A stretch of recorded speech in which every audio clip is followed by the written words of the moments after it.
Tere tulemast Võrkturunduse lehele. Minu nimi on Kristjan Kiis. Täna räägime tähelepanu kõrvale juhtivatest teguritest. Mis juhib sinu tähelepanu kõrvale? Kas sul on olnud juhuseid, kus sa teed tööd, keegi tuleb ja küsib sinu käest midagi ja enne kui sa aru saad, on pool tundi juba läinud? Kas sinuga on juhtunud, et sa tegutsed mingisuguse tegevuse kõrval,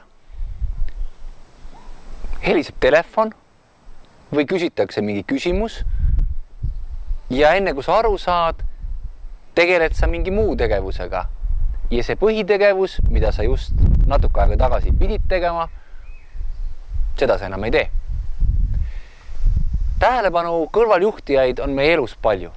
Need võivad olla väiksed asjad nagu Facebook või mõni muu kanal või möödasõitev auto või sootuks midagi muud. Ja me jääme sinna kinni. Me unustame, mida me tegime või me ei pühendu sellele tegevusele enam piisavalt. Kas sa oled suhelnud inimesega silmast silma, kui sinu tähelepanu viib kõrvale korraks heliseb telefon, e-post arvutis või midagi muud?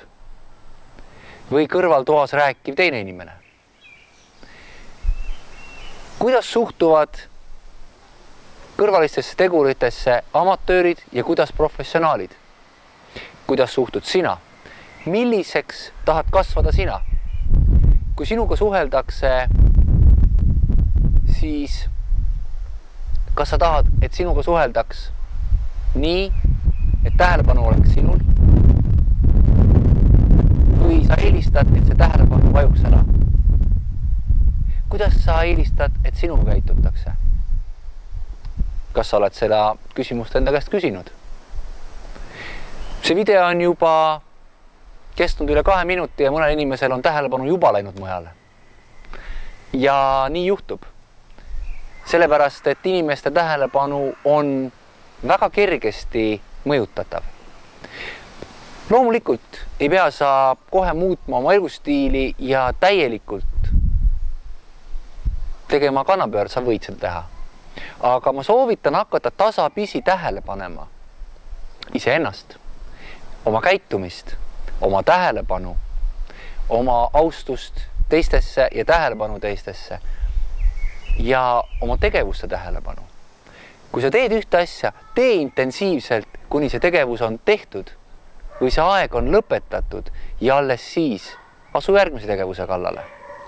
Kui see esimesed korrad ei õnnestu, kui see võtab pool aastat, võib-olla see võtab mitu aastat, kuid kui sa suudad hoida oma tähelepanu ja rääkida ja tegutseda ja olla professionaalne oma tegevustes, olla fokusseeritud, siis hakkavad tulema tulemused. Inimesed märkavad seda, nad annavad sulle selle eest komplimente, panevad seda tähele ja sa tunned iseennast paremini, sest sa tegeled ühe asjaga korraga ja nüüd sa saad selles järjest paremaks. Ma loodan ja ma soovin, et sellest videost oli sulle kasu.